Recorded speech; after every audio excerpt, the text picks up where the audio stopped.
ভাই শোন, তোর মতো মানুষদের জন্য কেউ দাঁড়িয়ে থাকে না, তোর জন্য কেউ অপেক্ষা করে না। তোর স্বপ্ন শুনে কেউ বলে না তুই পারবি, বরং তোর স্বপ্ন শুনে তারা হেসে ফেলে। তোর চোখের আত্মবিশ্বাস দেখে তারা ভাবে আরে ওর দ্বারা কিচ্ছু হবে না। তোর চেহারা তাদের মতো না, তোর পরিবার তেমন কিছু না। তুই ধূসর, তারা রঙিন। তুই ছায়া, তারা আলো। তাই তারা তোকে হেসে বলে তুই কিছুই করতে পারবি না। তুই সাধারণ একটা ছেলে, তোকে কেউ মনে রাখবে না। তোর কানে বাজে সেই কথা, তোর উচ্চারণ ঠিক না, তোর কাপড় পরিষ্কার না, তুই তো গরিব ঘরের ছেলে, বড় কিছু হবি কিভাবে। কিন্তু তুই জানিস না এই কথাগুলো তোর ভিতর আগুন ধরিয়ে দিচ্ছে, যে আগুন একদিন আলো হয়ে জ্বলবে, আর সে আলোতে চোখ রাঙাবে পুরো শহর। এই গল্পটা ঠিক তোরই মতো একটা ছেলের, নাম যার অর্ণব। একটা ছোট শহরের খুব সাধারণ ছেলে। ছেলেটার পায়ে জুতো ছিল না সব সময়, তবুও সে স্কুলে যেত, হাঁটতো কাদা মেখে। কিন্তু চোখ দুটোই স্বপ্ন ছিল একদিন বড় কিছু হবে। অর্ণবের বাবার কাজ ছিল রাজমিস্ত্রি, মা অন্যের বাড়িতে কাজ করত।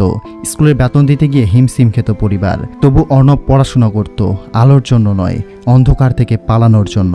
স্কুলের শিক্ষক তাকে বলতো তুই তো গরিব ঘরের ছেলে, বেশি স্বপ্ন না দেখাই ভালো।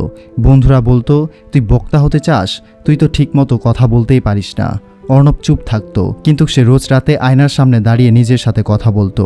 নিজেকে বলতো তুই পারবি, তুই একদিন নিজের গল্প বলবি হাজারো মানুষের সামনে। একটা দিন এলো, স্কুলে ডিবেট কম্পিটিশন।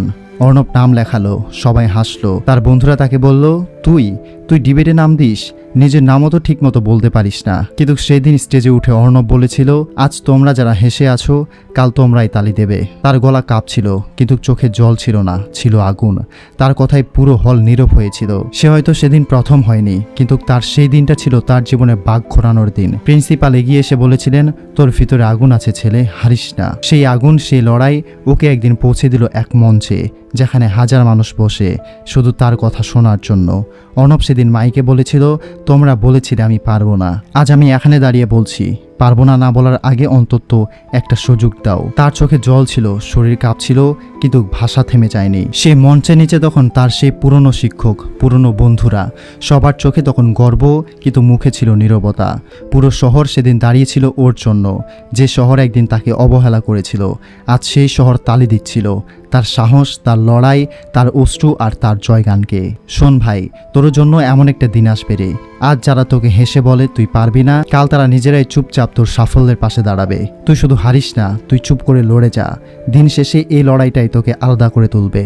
আজ তুই উপহাস পাচ্ছিস, তুই কষ্ট পাচ্ছিস, তোর ঘুম ভাঙে কান্নাতে। ঠিক আছে, এই কান্নাগুলো জমা রাখ, এই অপমানগুলো লিখে রাখ। একদিন ঠিক প্রমাণ করে দিবি এই তুই পারিস, এই তুই একদিন ইতিহাস লিখবি। তুই যখন উঠে দাঁড়াবি, তোর সেই পদধ্বনি শুনে আজ যারা তোকে হেসে উড়িয়ে দিত, তারা নিজেরাই মাথা নিচু করে দাঁড়াবে। তোর লড়াইটা এতটা নিঃশব্দ হোক যেন জয়টা হয় বিস্ফোরণ। শেষের কণ্ঠে শুধু তোকে একটা কথাই বলতে চাই, তুই কষ্ট পাস মানে তুই বেঁচে আছিস, তুই লড়ছিস মানে তুই জিতেছিস, তুই স্বপ্ন দেখিস মানে তুই একদিন ইতিহাস লিখবি।